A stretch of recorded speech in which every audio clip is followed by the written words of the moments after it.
방송에서 제공하는 투자 정보는 투자 판단에 대한 조언입니다. 방송에서 제공하는 주식의 가치, 가격 상승 및 가격 하락에 대해서는 방송사에서 보장하지 않습니다.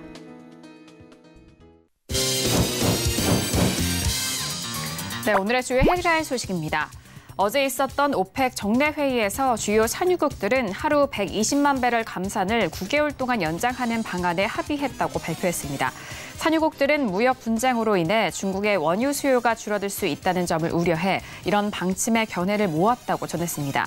시장에서는 내년 1분기에 산유국이 생산량을 늘린다면 대규모 초과 공급이 발생할 우려가 있다고 경고했습니다. 시장에서는 지난달까지 7개월 연속 감소한 한국 수출이 하반기에 감소폭이 더 커질 것이라는 전망이 나왔습니다. 지난달 한국 수출은 전년 동기보다 13.5% 감소하면서 2016년 1월 이후 3년 5개월 만에 최대 감소폭을 보인 가운데 전문가들은 지난해 하반기 수출 기저 효과와 미중 무역 분쟁 등을 이유로 하반기 수출 환경이 어두울 것이라고 전망했습니다. CNBC에 따르면 월가 전문가들이 미중 무역전쟁 휴전에 따른 증시 랠리는 일시적이라고 진단했습니다. 지난 주말 무역전쟁 휴전 소식에 전일 뉴욕 3대 지수가 일제히 상승한 가운데 모건 스탠리 등 주요 은행 이코노미스트들은 이번 여름 증시에 조정이 올 수 있다고 경고했습니다.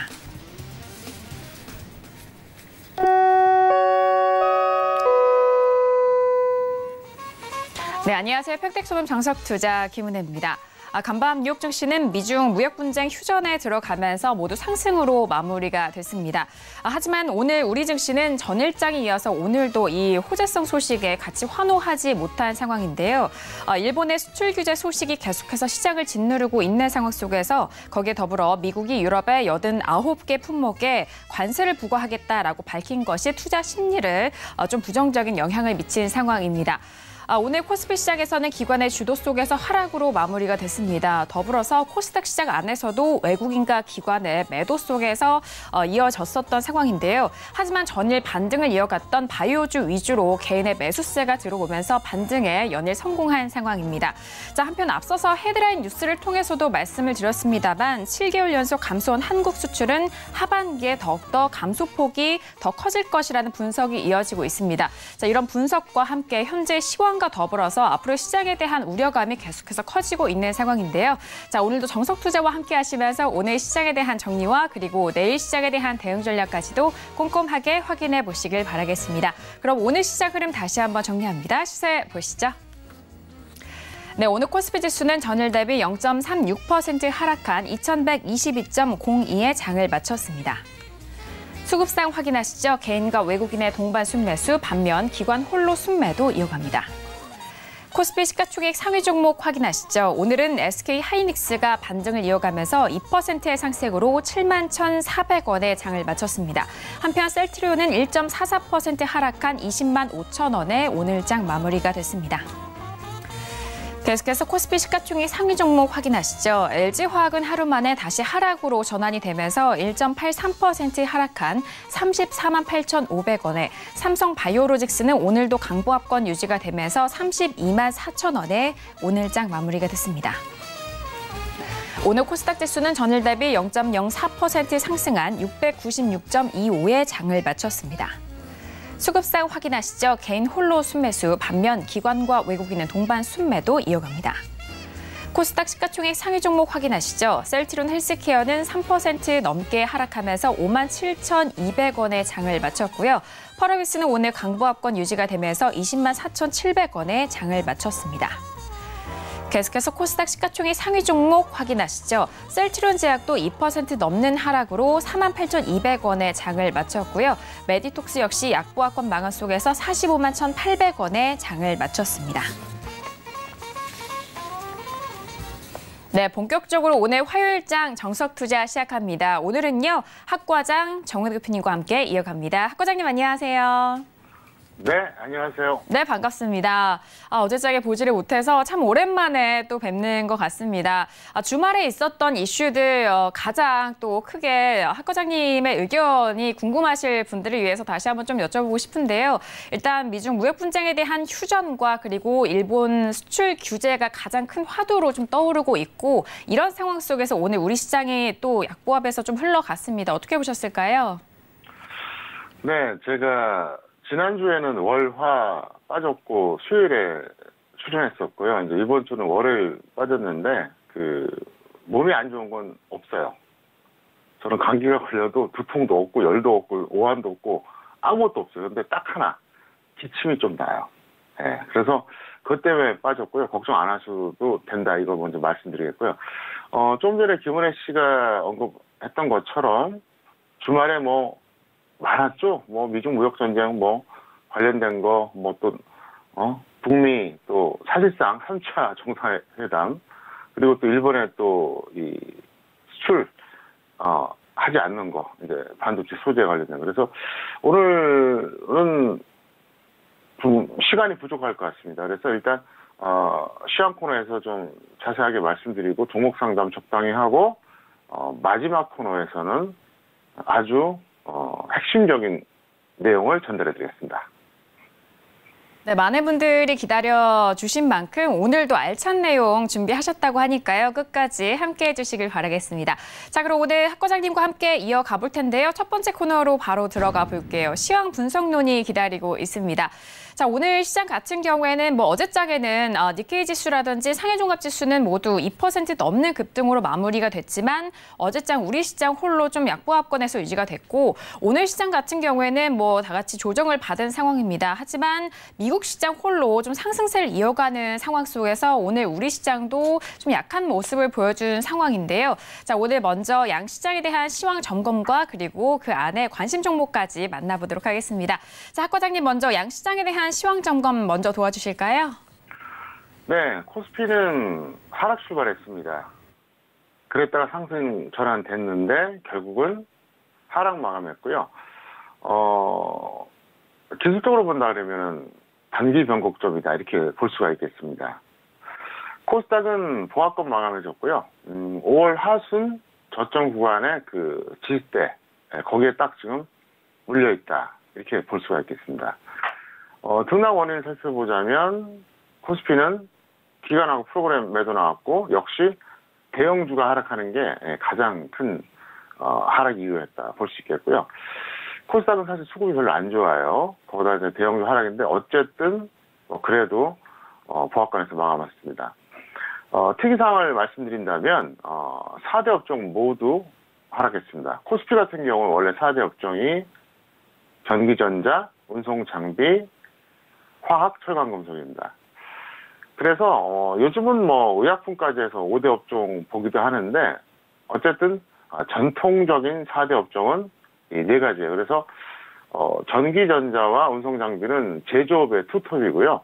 화학과 철강금속은 소재업의 투톱입니다. 물론 화학이나 철강금속도 완제품을 만들 수는 있지만 다른 산업의 그 기초가 되는 소재인 경우가 많습니다.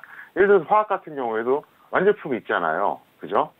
완제품이 분명히 있습니다. 뭐 예를 들어서 뭐 LG 생활건강에서 만든 치약, 비누, 뭐 또 그 기름 만드는 회사들 뭐 오일 이건 뭐 완제품이겠죠. 근데 사실은 여러 산업의 어떤 그 소재가 되는 거예요.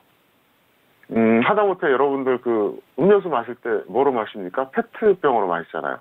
예. 네, 그런 것들 소재잖아요. 예를 들자면 철강금속도 마찬가지입니다. 예를 들어서 자동차의 부품이 되잖아요. 그죠? 그리고 뭐 무슨 각종 가전 제품 같은 경우도 철이 안 들어가는 게 거의 없지 않습니까? 그래서 그건데 어쨌든 이 4가지 업종이 항상 중요하다 볼 수 있겠는데 이게 다 하락했다는 겁니다. 그리고 코스닥 역시 5G 관련주들이 좋은데 마땅한 대안이 없기 때문에 그렇다. 이제 이렇게 볼 수 있겠고요. 잠깐 차트 보겠습니다. 이게 코스피예요. 사실 어제 어떻게 보면 한국 투자자들은 좀 억울하게 생각할 수도 있습니다. 있는데 왜냐하면은 사실 어제 좋았잖아요. 글로벌 증시 자체가. 근데 어떻게 보면은 올라갔던 이유는 판문점에서 김정은과 트럼프가 만났잖아요.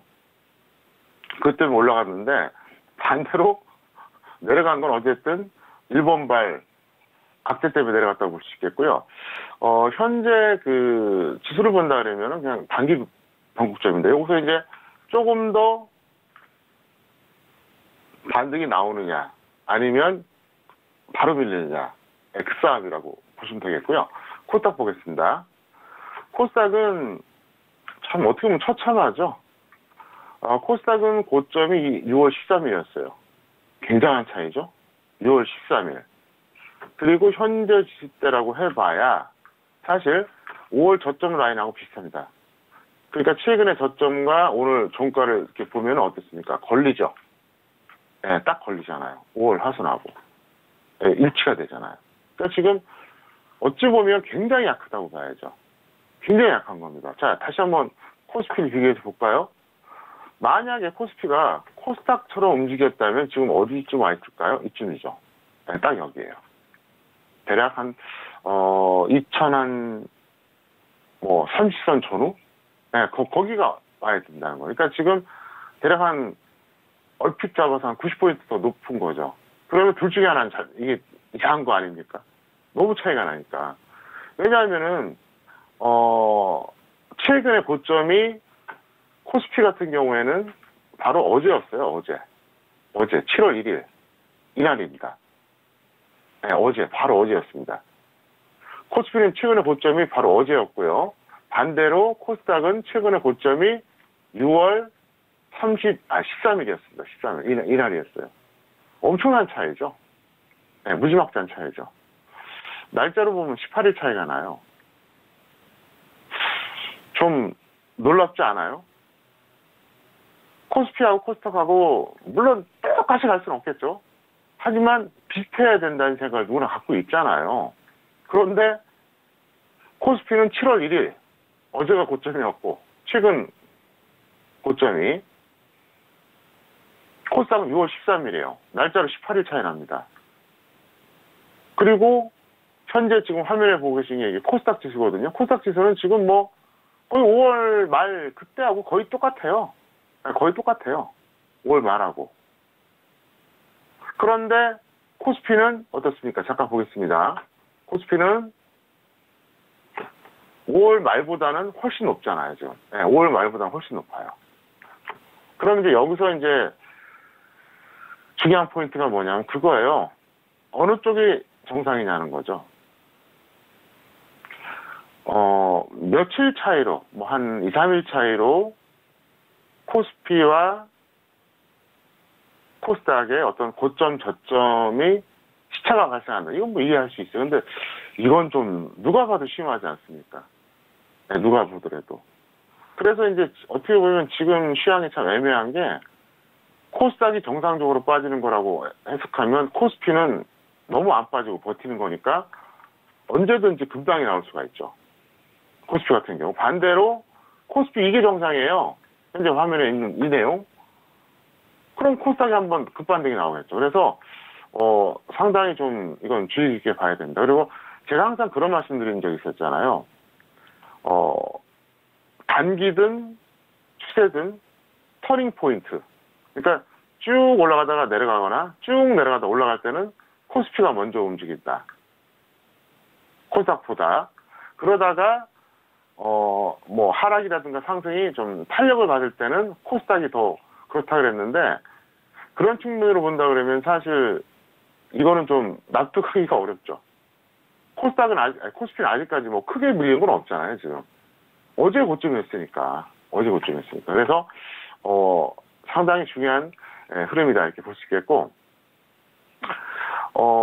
세 가지 포인트 말씀드리겠습니다. 먼저 그 미중 무역 전쟁 휴전 뭐 관련된 건데 제가 볼 때는요, 트럼프가 이미 시나리오를 다 짜놓은 것 같아요. 마치 그 고양이가 쥐를 갖고 노는 것처럼 내가 이렇게 행동하면 저쪽에서 이렇게 반응할 거야. 이미 다 계산해 놓고 예를 들어서 내가 어떻게 행동을 한다. 그러면 뭐 예를 들어서 저쪽에서 어떻게 반응하나 원, 투, 쓰리가 있잖아요. 그럼 원이면 이렇게 하고 2면 이렇게 하고 3면 이렇게 하고 이미 다 짜져 있는 것 같아요. 왜? 지금 이렇게 뭐 무슨 뭐 난리를 쳤다가 또 휴전됐다가 이게 벌써 몇 번이에요 도대체. 벌써 1년도 넘었어요. 그럼 제가 얘기한 게 맞을걸요? 트럼프는 좀 시간 제일 끌면서 자기네 실속 차릴 거 다 차리고 정치적으로 이용하려는 게 가장 크다고 볼 수 있겠고요. 그 다음에 김정은하고 트럼프가 이제 판문점에서 만났는데 뭐 누가 봐도 쇼죠. 쇼인데 제가 볼 때는 아마도 당장은 뭔가가 결정되진 않을 겁니다. 저는 사실 주말에 분석했어요. 이 미국과 북한의 그 비핵화 협상이 어떻게 결론 날 것인지, 김정은은 앞으로 어떻게 될 것인지, 우리나라 통일이 어느 시점에 될 것인지 토요일날 일요일날 완전히 분석했습니다. 물론 제 예측이 틀릴 수도 있겠지만 딱 하나 자신 있는 게 있어요. 저도 사실 그동안 오랜 시간 동안 분석하면서 항상 100% 논리적인 어떤 그 사고를 자신할 수는 없었거든요. 근데 이번에 분석만큼은 정말 톱니바퀴처럼 딱딱딱 맞아 떨어지는 그런 내용이었어요. 그래서 저는 뭐 적중 자신이 있고요. 아직까지는 뭐 발표할 단계는 아닙니다. 제가 이거 발표하면은 외교안보 전문가들이 바보 되지 않습니까? 일개 주식 전문가에 제가 이런 걸 얘기했다가 고개 그대로 움직여봐요. 웃기지 않겠어요? 그래서 천천히, 그리고 이거는 주시안과 직결되고 또 돈과 직결되기 때문에 함부로 발설하지 않겠고요. 이 방송 계속 보시는 분들한테는 딱딱 상황이 될 때 팁을 드리겠습니다. 약속합니다. 뭐 그동안 제 방송 잘 보셔서 아시겠지만 저는 뭐 비겁하게 뭐 이쪽 저쪽 다 뭐 이런 빠져나고 뭐 다 만들어보고 얘기하고 그런 성격 아니에요. 딱 분석하고 이거다 싶으면 그대로 예측 발표합니다.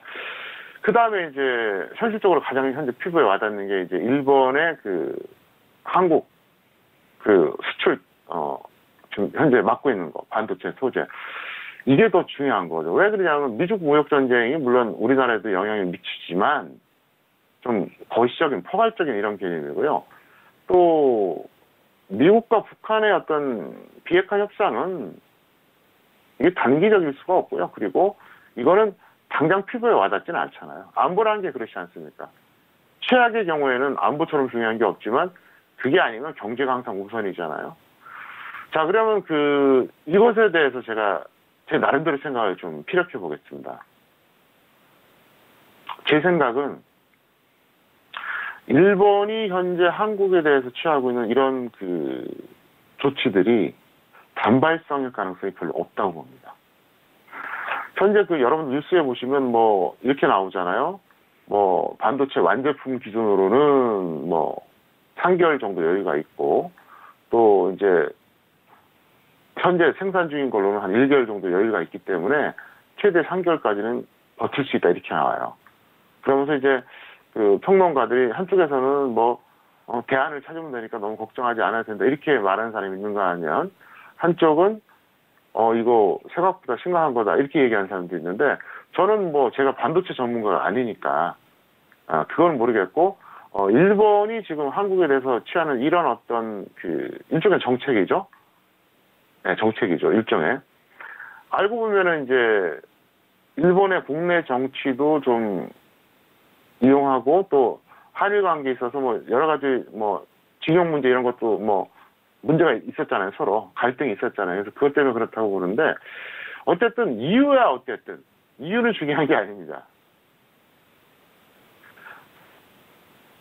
이게 며칠 만에 손바닥 뒤집듯이 확 바뀔 것 같지는 않아요. 왜 그러냐? 논리적으로 설명하겠습니다. 제가 2017년 3월부터 이 평택촌놈의 정석 투자를 진행하면서 벌써 이제 만 2년 4개월 됐죠. 제가 한 10번은 아니라도 5번은 넘은 것 같아요. 항상 그런 얘기 있었잖아요. 일본과 중국을 비교했잖아요. 두 나라의 공통점은 억제를 부린다. 약간 말도 안 되는 짓을 한다. 그런데 차이가 있다. 차이가 뭐냐? 일본은 일관성 있게 억제를 부리고, 중국은 뜬금없이 갑자기 그냥 뒤집는다. 왜 그러냐? 일본과 중국의 역사와 문화적 차이 때문에 그렇다고 제가 그까지 설명했어요. 일본과 중국은 역사가 다르고 문화가 달라요. 한번 여러분들 잘 생각해 보세요. 그동안 일본이 한국에 취했던 각종 외교 정책이라든가 뭐 이런 것들 한번 잘 보세요. 정말 일관성 있잖아요. 왔다 갔다 하질 않아요. 쉽게 변하지 않아요. 근데 중국은 어때요? 그냥 왔다 갔다 하잖아요. 사드 보복도 뭐 금방 풀어줄 것처럼 했다가 또 다시 또 공격하고 뭐 하여간 좀 그래요. 그래서 뭐 왜 그 역사와 문화가 어떤 차이가 있는지 그것까지는 제가 생략하겠고요. 그것 때문에 쉽게 안 바뀔 거라는 얘기예요. 만약에 이 똑같은 행위를 중국에서 했다 그러면 어느 순간 바뀔 수도 있는데 일본이기 때문에 이게 며칠 만에 우리 앞으로 한국하고 잘 지낼 거야. 반도체 소재 일본 기업이 수출하는 거 안 막을 거야. 단발성으로는 안 된다. 생각보다 좀 시간이 걸 거다. 이걸 말씀드리고 싶어요. 그래서 나름대로 타격이 있다. 네, 여기까지 말씀드리겠습니다. 네, 오늘 양시장에 대한 시황 점검 먼저 도와주셨습니다. 자, 일단 오늘 코스피 지수 같은 경우에는요, 기관과 프로그램 매도 그리고 그 안에서의 주요 업종과 대형주들의 하락 속에서 오늘 하락으로 마무리가 된 상황입니다. 자, 한편 코스닥 시장 같은 경우에는요, 수급 악화 속에서 역시나 대형주 하락세가 이어진 상황인데 간신히 강보합권에서 마무리가 됐고요. 그리고 통신 장비 관련된 5G 테마주는 계속해서 순환매가 지속이 되고 있다라는 그런 특징적인 부분까지도 다시 한번 정리해드렸습니다. 거기에 덧붙여서 일본의 수출 규제 소식에 대한 부분은 단발성이라기보다는 조금 더 시간에 대해서는 더욱더 좀 길게 보는 그런 관점을 가지고 계시는데요. 일단 뭐 일본 수출 규제로 인해서 어제장도 그렇고 오늘장도 마찬가지입니다만 그로 인해서 좀 변화되는 부분들이 있습니다. 그 부분도 잠시 후에 다시 한번 좀 체크를 도와드리도록 하겠습니다. 자, 이렇게 양시장에 대한 시황 점검도 도와드렸고요. 그렇다면 오늘 시장 안에서 관심 있게 살펴보신 관심 종목도 만나보도록 하겠습니다. 자, 과장님 오늘 시장 안에서 어떤 종목들 가장 주의 깊게 보셨을까요? 네, 램 테크놀로지 그리고 호텔신라 두 종목을 선정했습니다. 네, 오늘도 두 종목입니다. 램 테크놀로지와 호텔신라를 꼽아주셨는데요. 오늘 램 테크놀로지 같은 경우에는 상한가를 기록하면서 5,580원에 마무리가 됐고요. 호텔신라 같은 경우에도 호텔신라는 마이너스 6% 넘게 빠지면서 92,700원에 장을 마친 상황입니다. 자, 그렇다면 두 가지 관심 종목에 대해서 구체적인 분석도 도와주실까요? 네, 일단 램 테크놀로지는 보유자는 홀딩 후 매도하세요. 지금 바로 던지지 말고 좀 더 갖고 있다가 매도하시고, 미보유자는 추격 반대합니다. 왜 그러냐면, 반도체 이 소재 업체가 이제 연일 강세인데, 이거 말고도 많이 있으니까 굳이 추격하지 말아달라 설명드리겠고요. 호텔신라는, 보유자는 매도 후 관망하시고, 미보유자는 계속 관망해달라 이렇게 설명을 드리겠습니다. 차트를 보시겠습니다. 램 테크놀로지는 이틀 연속 급등했는데 특히 오늘 같은 경우 이제 상한가까지 갔죠. 근데 이거는 이제 그 전부터 한번 봐야 돼요. 보시면 지난 연말에 저점이었거든요. 연말에 이렇게 저점 찍고 나서 나름대로 V자 반등을 했다가 최근에 좀 뭐랄까 좀 약간 우하향하는 이런 성향이 있었는데 재료가 나서 팡 터져버린 거예요. 어떻게 보면 이 종목은 참 뭐랄까 거래량도 별로 없어요. 그래서 여기서 반등 한번 나왔다가 이제 뭐 꺾여도 큰 불만 없어 이런 단계였거든요. 예. 그런데 이제 재료가 터지니까 이제 날개를 단 거죠. 왜냐하면 이제 이 종목의 그 연말 가격들을 보면 이제 이게 대략 한 2,000원 정도? 예. 그것밖에 안 돼요. 그리고 3,000원이죠. 3,000원. 그리고 이제 3,500원 에서 4,000원까지, 여기까지 올라갔어요. 그러니까, 나름대로 올라가서 이제 좀 힘이 딸리는데 재료가 터져서 올라간 건데, 과거의 그 고점 라인을 보겠습니다. 여기에요. 여기서 걸려있거든요. 그래서, 제가 볼 때는 이거를 뚫어줄지 말지 저도 이제 장담 못 하겠는데, 어쨌든, 그 가격 전후에서 던져도 될 것 같습니다. 그래서 조금 더 갖고 계시고요. 만약에 이제 여러분들이 이제 이 램 테크놀로지가 없다 그러면 이거 추격하지 말고요. 반도체 관련주들 중에서 뭐 찾아보면 되는데, 제가 좀 전에 했던 그 이야기 있지 않습니까? 그 힌트가 되겠죠. 일본의 그 어떤 한국에 대한 반도체 소재 그 수출 제한이 단발성으로 끝날 것 같지 않다 그랬잖아요. 그러면 반도체 관련주가 좋은 대안이 될 수도 있어요. 그래서 반도체 관련주가 지금 많이 있거든요. 그래서 여러분들이 순환매 찾아보시기 바라겠고요. 5G 테마주 같은 경우 사실 지금 솔직히 부담스럽잖아요. 5G 테마주 같은 경우에는 들어가자니 좀 그렇죠. 많이 올라갔기 때문에 겁도 나요. 왜? 하필이면 내가 들어갈 때부터 조정을 받을 수가 있거든요. 안 들어가자니 꾸물꾸물 올라가고. 아마 그럴 거예요. 그래서 지금 통신 장비주, 그러니까 이제 그 코스닥은 이제 업종 구분으로 보면 통신 장비가 있고 반도체가 있고 이제 따로 있는데, 코스닥의 통신 장비 같은 경우에는 지금 딱 그런 상태입니다. 들어가자니 겁이 나는 거예요. 조정 지금 받아도 충분히 이해가 되거든요. 그러니까 지금 현재 5G 테마주들은 여기서부터 뭐 30-40% 내려가도 이상할 게 없어요. 다소 좀 과도하게 올라갔어요. 근데 또 안 들어가고 좀 지켜보다 보면 조금씩 올라간단 말이에요. 그래도 억울한 생각 들고. 아마 좀 애매할 겁니다. 그래서 통신 장비를 계속 보는 분들, 5G 테마를 보는 분들은 좀 난감할 거예요. 들어가자니 겁나고 안 들어가자니 좀 안타깝고. 그럼 반도체에서 찾으면 된다는 얘기예요.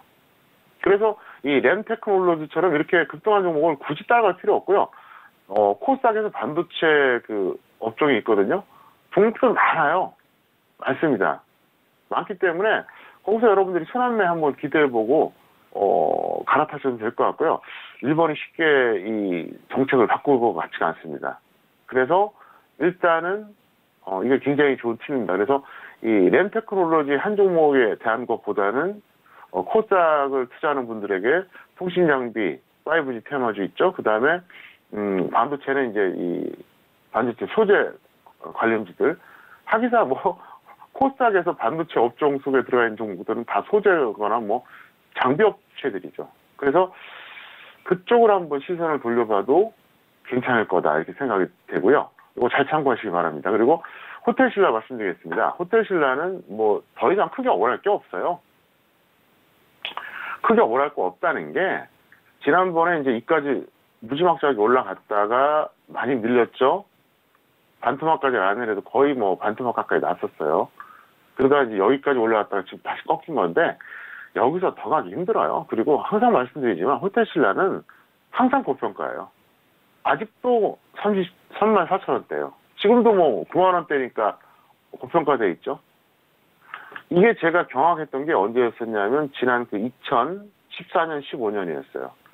현재 적정 주가가 34,000원대였거든요. 그러면 이게 몇 년 전입니까? 4, 5년 전.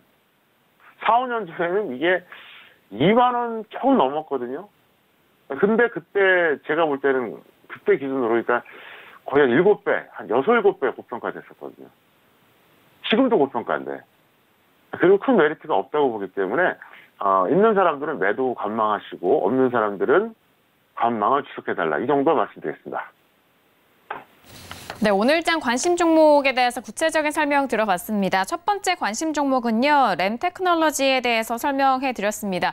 앞서서 계속해서 말씀을 드리고 또 학 과장님께서 여러분들의 투자 전략에 있어서 큰 힌트를 주신 것 같습니다. 일단 일본 기술 수출 규제에 대한 부분은 단발성이 아니라 그 이상으로 좀 보신다라는 의견 속에서 관련된 종목들에 대한 흐름을 다시 한번 짚어드렸는데요. 일단 램 테크놀로지 보유하신 분에 대해서는 조금 더 홀딩한 이후에 그다음 매도에 대한 의견. 하지만 미보유자에 대해서는 현재 구간에서 추격 매수 반대한다라는 의견을 주셨습니다. 그 이유에 대해서는 이 램 테크놀로지 외에 반도체 소재, 기타 다른 종목으로도 접근할 수 있는 그런 가격대가 있기 때문에 그 부분 잘 참고하셔서 전략에 활용해 주시길 바라겠고요. 자, 두 번째 관심 종목은 호텔신라였습니다. 보유자는 현재 구간에서 매도 이후에 관망에 대한 의견이고요. 미보유자 역시나 관망을 지속하자라는 그런 의견을 주셨습니다. 이 두 가지 관심 종목에 대해서 관심 있으신 분들은 다시 한번 참고해 주시길 바라겠습니다. 자, 이렇게 첫 번째 코너 시황 분석론까지 여러분들 찾아갔고요. 두 번째 코너로 바로 넘어가 볼게요. 자, 오늘은 종목의 역사 시간이 기다리고 있습니다. 자, 이 시간에는 교육 내용으로 여러분들을 찾아가고 또 학 과장님만이 또 여러분들에게 말씀해 드릴 수 있는 그런 알찬 내용들을 준비한 시간인데요. 오늘은 또 어떤 종목을 중점적으로 시장에 대해서 풀어주실지 궁금합니다. 자, 학 과장님, 오늘 종목의 역사 시간 어떤 종목에 대해서 다시 한번 배워볼까요? 네, 오늘 제목은 내수주의 초우량주 롯데제과입니다. 그래서 롯데제과에 대해서 말씀드리면서 어떤 교육적인 측면을 전달해 드리겠습니다.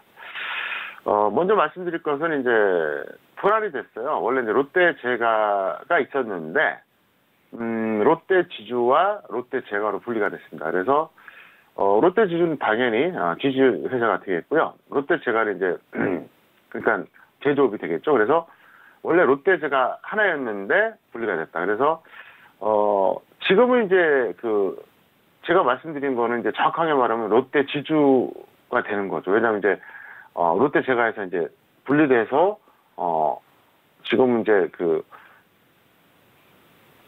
과자 만드는 회사 따로, 지주회사 따로인데, 이제 롯데 지주 설명을 드리면, 1967년에 설립이 됐습니다. 그러니까 이제 제가 태어나던 해 설립이 됐죠. 역사가 꽤 길죠. 그리고 1974년에 상장이 됐습니다. 74년에. 예, 제가 이제 초등학교 이제 들어가자마자 이제 된 거예요. 그러니까 역사가 유구하죠. 엄청나죠. 그리고 롯데제과는 2017년에 상장이 됐습니다. 왜 이렇게 됐냐? 분리됐기 때문에 그래요. 네, 분리됐기 때문에. 그래서, 롯데제과가 2017년에 상장됐다고 하는 것은 이제 분리 때문에 그런 거고, 일단은 이제 롯데 지주 기준으로 볼 때는 일단은 굉장히 오래된 회사고요. 신격호 회장이 우리나라 나이로 49세 때 한국에 다시 건너와서 만든 게 바로 이 롯데제과입니다. 우리나라에서 고등학교 마치고 일본을 건너갔어요. 건너가서 정말 엄청난 고생을 하면서 부를 축적해갖고 한국에 돌아와서 우리나라에 이제 기업을 만든 겁니다. 67년에 만든 이유는 간단합니다. 아시잖아요. 60년대 한일 국교가 정상화가 됐잖아요. 그 이후로 이제 만든 거죠.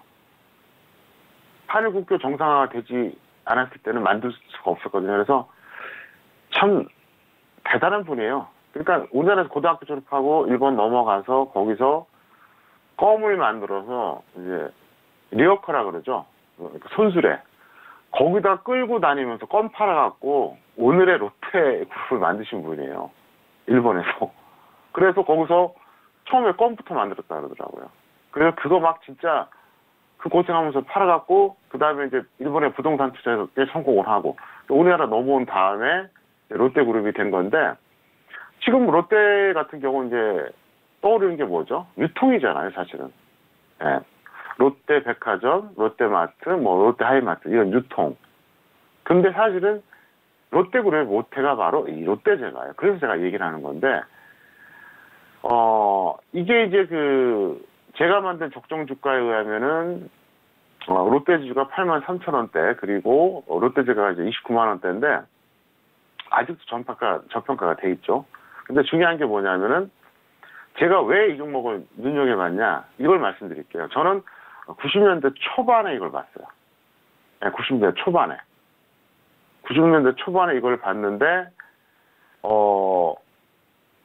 제가 볼 때는 롯데제과가 제 생각으로 굉장히 좋은 기업이라고 봤어요. 왜 그러냐?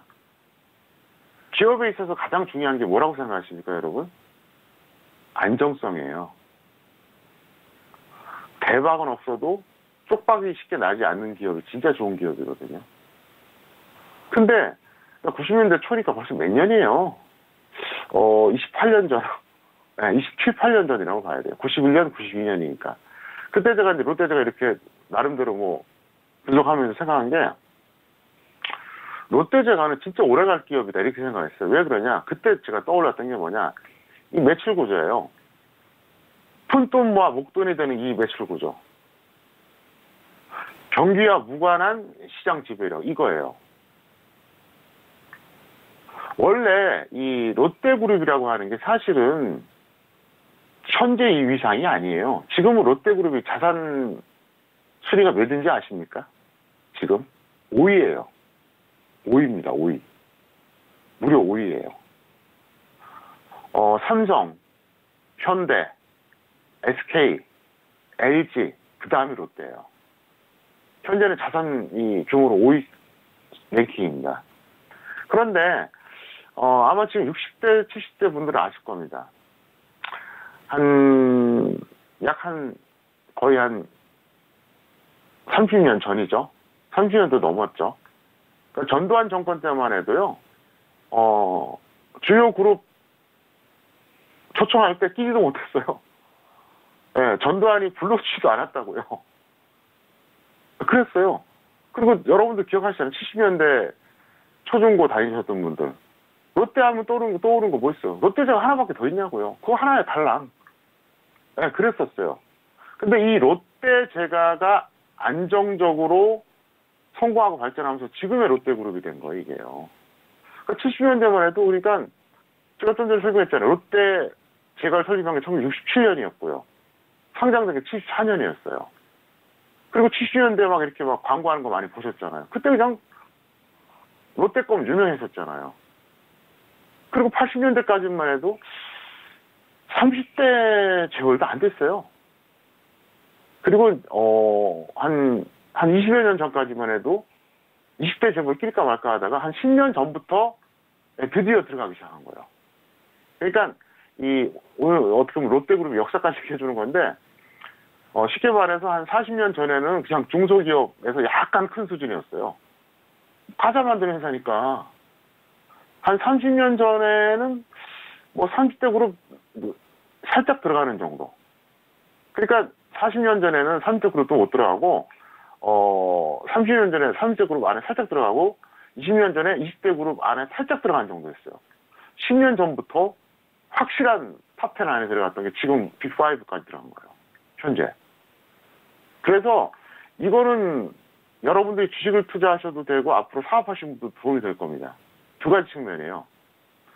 여러분들이 그런 질문 하잖아요. 아, 정말 부동산 투자처럼 그렇게 좀 묻어둘 만한 종목 없습니까? 이렇게 물어보는 분들 있잖아요.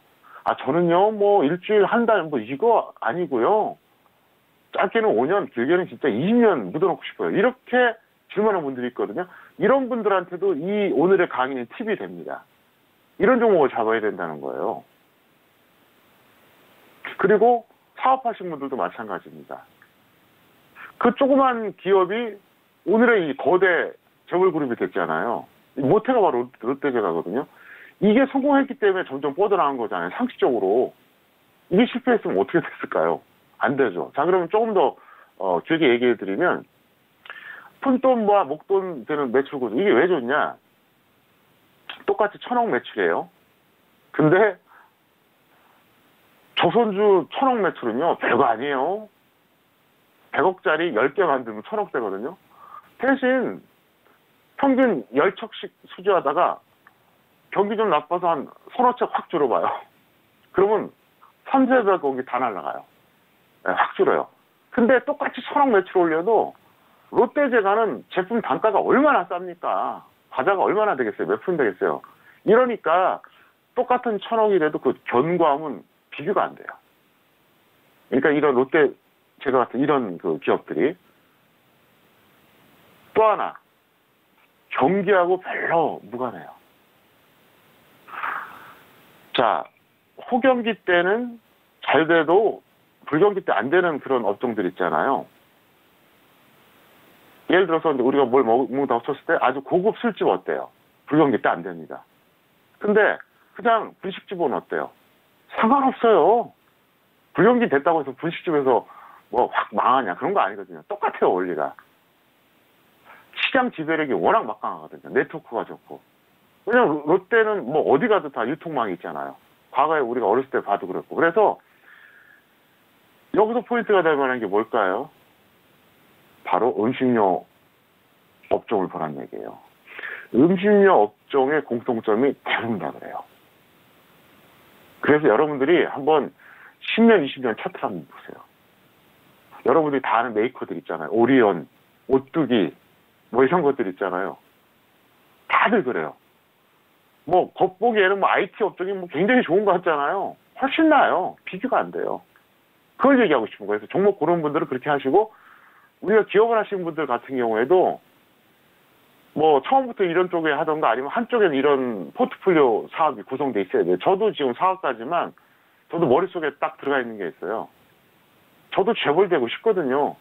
한쪽에는 안정적인 걸 포트폴리오로 구성하죠. 왜냐하면 세상은 공평한 거예요. 만복이 그렇다고 떼도 모는 같은 업종이 망할 때 순식간에 망해요. 그게 뭐였습니까? 바로 현대전자였잖아요. 차트 잠깐 보시겠습니다. 오늘 종목 상담을 좀 짧게 할게요. 자, 이게 롯데 지주입니다. 이게 이제 최근에 보면, 이게 환산주가인데 이제 11만 원대 넘어갔었는데 제가 처음 봤을 때가 91년도였어요. 그때 1,000원이 안 됐거든요. 100배가 간 거예요, 100배. 물론 시간 엄청나게 걸렸죠. 자, 제가 좀 전에 설명했던 거 보여드릴게요. 자, 오뚜기 한번 볼까요? 무지막지하죠. 2003년도, 이때 얼마였었느냐? 이때 뭐 한 2만 5, 6천 원 됐었거든요. 이게 얼마까지 갔었냐? 놀라지 마세요. 140만 원. 40배 나갔어요. 누구나 다 아는 기업도 있죠. 우찌 좀 전에 이제 얘기했었고, 그 다음에 오리온도 볼까요? 오리온 이제 오리온 홀딩스로 보는 게 맞겠죠? 예. 네. 오리온도 그렇고요. 많아요. 농심 같은 경우도 보겠습니다. 농심도 어떻습니까? 과거에 90년대에 비하면 엄청나게 올라간 거예요. 그 다음에 최근에 이제 부각되는 게 삼양식품이거든요. 이것도 많이 올라갔죠. 평창 동계올림픽 이치권도 있었는데. 그래서 여러분들이 정말로 나는 최소 5년에서 20년 정도 묻어놓는 거 찾고 싶다. 1순위가 바로 음식료예요. 시장 지배력만 어느 정도 되는 기업 같은 경우에는 안 망해요. 좀 전에 얘기했잖아요. 푼돈 모아서 목돈 만드는 매출 구조예요. 라면, 과자, 뭐 그런 것들 있잖아요. 아이스크림. 우습게 보이죠? 동양그룹 없어졌지만 오리온은 아직 살아있잖아요. 처음에 우습게 봤죠. 그 초코파이. 근데 지금 오리온이 얼마나 빵빵합니까? 그리고 여러분 과거에 오뚜기 뭐 아시잖아요. 뭐 카레로 유명했잖아요. 그죠? 예, 뭐 도마토 케첩도 있었고. 별거 아닌 것 같은데 그게 진짜란 거예요. 그래서 여러분들이 이 중장기 투자할 때 이걸 명심하세요. 음식료품처럼 이렇게 좋은 구조가 없어요. 푼돈 모아서 목돈 만든다. 두 번째, 시장에서 어느 정도만 지배력이 있다 그러면 롱런할 수가 있어요. 그래서 그런 회사들 많잖아요. 뭐 대상도 있고 샘표도 있고 많이 있잖아요. 그런 거 눈여겨보시기 바랍니다. 어쨌든 너무 시간이 길어서 요 정도까지 하겠고요. 오늘 전달한 내용 꼭 참고하시기를 바랍니다. 네, 오늘 종목의 역사 시간을 통해서는요, 내수주의 초우량주인 롯데 제과를 통해서 시장에 대한 다양한 면을 또 풀어주셨습니다. 시장이 지수가 급격하게 또 하락했을 때, 좀 불안할 때 내수주에 대한 메리트가 또 있고, 그리고 앞으로 좀 길게 가져갈 수 있는 종목으로도 공략할 수 있는 그런 전략들 말씀해 드렸으니까요. 다시 한번 참고해 주시길 바라겠습니다. 자, 지금 시각은 10시 41분 지나가면서요. 오늘 화요일장에 뉴욕 증시가 개장이 된 지 11분 정도가 지났습니다. 전일장까지 상승 랠리를 이어갔었던 지수에 대해서는 오늘 일단 증시 개장 좀 혼조세로 출발이 됐습니다. 하지만 좀 시간이 지난 이후에는 하락으로 전환이 되면서 하락 쪽으로 계속해서 흘러가고 있는데요. 이런 미중 무역 불확실성이 좀 여전한 상황 속에서 좀 혼조세를 보이고 있습니다. 일단 뭐 휴전에 대해서는 호재로 받아들였지만 그 이후에는 또 불확실성으로 좀 번질 수 있는 문제이기 때문에 시장이 좀 반응을 하고 있고요. 그동안의 상승을 조금 쉬어가는 움직임, 거기에 더불어서 유럽과의 이런 관세 부과 소식도 이런 무역 분쟁에 대한 부분이 좀 불확실성으로 흘러가는 분위기임을 시장은 좀 인지를 하고 흘러가고 있습니다. 다시 한번 참고해 주시길 바라겠고요. 이어서 선생님 질문 리스트의 시간으로 바로 넘어가 볼게요. 오늘도 다양한 질문들 많이 접수해 주셨고요. 첫 번째 상담부터 이어가 보도록 하겠습니다. 자, 오늘 첫 번째 질문은요. 끝자리 8537님의 질문 확인합니다. 넷마블을 10만 5,700원에 비중은 20% 질문 주셨습니다. 오늘장 넷마블 종가 확인하시죠. 오늘은요 1% 상승하면서 10만 1,500원에 마무리가 됐습니다. 하지만 지금 현재 손실 구간이신데요. 하 부장님 넷마블 어떻게 보실까요? 네, B약점이고요. 결과를 떠나서 합리적인 예측 매매였다 설명드리겠고요. 본전에 매도하거나 마이너스 10% 매도하시면 맞을 것 같습니다. 네, 넷마블에 대한 진단이었습니다. 학점, 비학점 확인됐고요. 반등 시에는 본전 매도, 그리고 손절에 대해서는 마이너스 10% 전략까지 참고해 주시길 바라겠습니다. 자, 이어서 다음 질문도 이어가 볼게요. 다음 질문은 끝자리 5132님의 질문이고요. 제 콘텐츠리를 매수가 5,280원에 비중은 20% 질문이셨습니다. 오늘 장의 제이콘텐트리 종가는요, 1% 넘게 상승했고 4,840원에 마무리가 됐습니다. 이 종목도 현재 아쉽게도 손실 구간입니다. 학 과장님은 어떻게 보실까요? 네, 시약점이고 약간 빨랐어요. 그래서 분할 매수가 필요한 매수 가격대입니다. 그래서 사실 좀 빨랐다. 그래서 지금 일시적으로 추가한 다음에 본전이나 손절해서 정리하자 이렇게 설명드렸습니다. 네, 제이 컨텐츠리에 대한 진단이었습니다. 좀 빠른 매수가가 좀 아쉬운 상황인데요. 일시적으로 추가 매수한 이후에 본전 매도 또는 손절에 대해서 말씀해드렸는데 분할 매수 전략에 대해서도 참고해 주시길 바라겠습니다. 자, 이어서 마지막 상담 이어가 볼게요. 끝자리 2988님의 질문이고요. 인포뱅크를 매수가는 7,820원에 비중은 17% 질문해 주셨습니다. 자, 오늘 장 인포뱅크 종가는요, 오늘 약보합이고요. 7,770원에 마무리가 됐습니다. 소폭 손실 구간이시네요. 학 과장님 어떻게 보실까요? 비교적 무난한 매수 가격대로 판단이 되고요. 그래서 B학점이고요. 손절 마이너스 5%, 수익 10%에서 정리해 주시면 될 것 같고요. 오늘 종목 상담을 많이 못 해드려서 죄송합니다. 네, 인포뱅크에 대한 진단이었습니다. 학점은 비학점이고요. 손절은 마이너스 5% 그리고 수익에 대해서는 10% 매도 전략까지 참고해 주시길 바라겠습니다. 자, 오늘도 선생님 질문 있어요 시간을 통해서 다양한 질문들에 대한 상담 도와드렸습니다. 말씀드린 내용에 대해서는 투자 판단에 대한 조언이고요. 해당 상품의 가치와 수익률을 보장하지 않는다는 점 다시 한번 이해해 주시길 바라겠습니다. 자, 앞서서 뉴욕 증시 개장 소식 만나보셨는데요. 거의 보합권 흐름에서 좀 공방을 벌이고 있는 흐름입니다. 그렇다면 내일 수요일장에 대한 우리 증시 전망도 알아볼 텐데요. 자, 학 과장님 내일 우리 시장 어떻게 전망하실까요?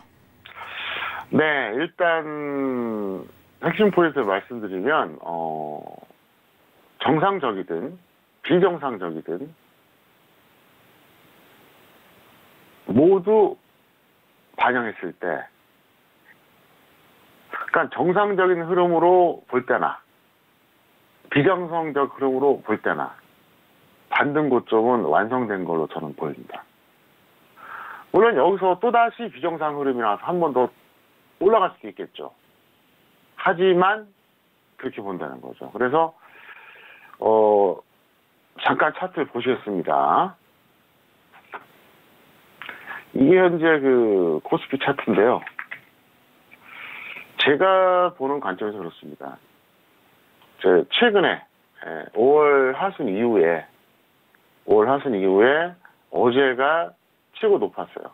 코스닥은 6월 13일이 고점이었습니다. 코스닥은 6월 13일이 고점이었고 그 이후로 쭉 내려갔죠. 근데 코스피는 7월 1일 바로 어제였습니다. 근데 어떤 정상적으로 분석해봐도 그럴까? 어떤 제 분석 과정상 정상적인 고점으로 봐도 그렇고 비정상적인 고점으로 봐도 그렇고 어떤 걸 적용해도 반등 고점을 일단 완성했다고 봅니다. 굉장히 중요한 포인트죠. 물론 여기서 다시 7월 1일의 고점을 뚫고 계속 가지 말라는 법은 없습니다. 그럴 수도 있겠죠. 그런데 확률상 그렇다는 거예요. 이 한마디. 네, 굉장히 중요한 포인트가 될 겁니다. 그래서 코스닥은 다시 한번 설명드릴게요. 코스닥 같은 경우에는 사실 지금 어떻게 보면 처참하다고 봐야죠. 네, 여기 있네요. 처참한 거예요. 코스피가 7월 1일 고점이었는데 코스닥은 6월 13일 고점이었어요. 그리고 현재 지수대가 5월 하순하고 거의 똑같아요. 네, 거의 똑같아요. 쉽게 말해서 망가진 거예요, 이미.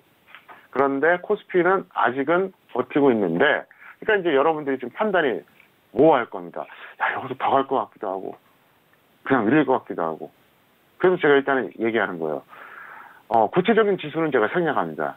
코스피 기준으로 몇 포인트가 정상적인 어떤 고점이고, 몇 포인트가 비정상적인 고점이다. 이건 있는데, 요거까지 제가 공개하기 좀 부담스럽고요. 어쨌든, 그렇다. 그래서 여기서 만약에 내일이나 모레 반등이 나오면은 하방 포지션이 좋고, 안 나오면은 뭐 단타하시던가, 알아서 하시길 바라겠습니다.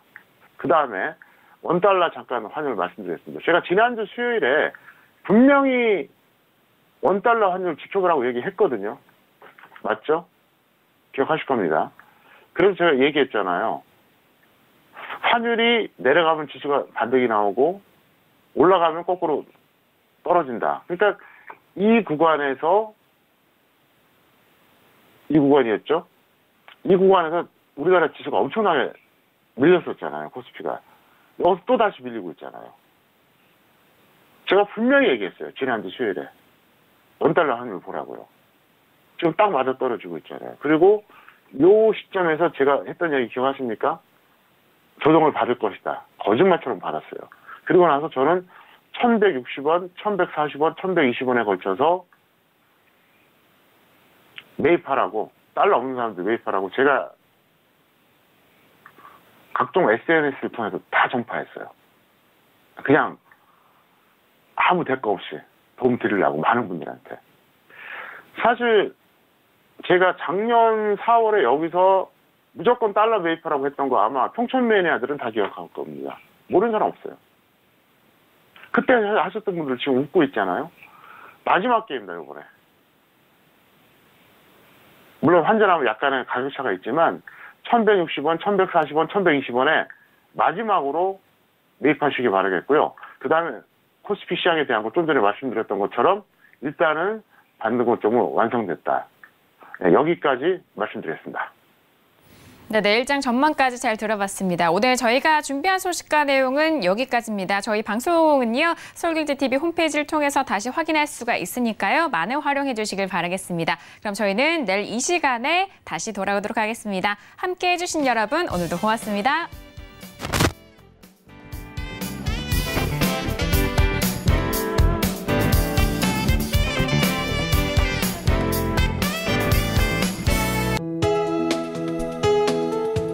방송에서 제공하는 투자 정보는 투자 판단에 대한 조언입니다. 방송에서 제공하는 주식의 가치, 가격 상승 및 가격 하락에 대해서는 방송사에서 보장하지 않습니다.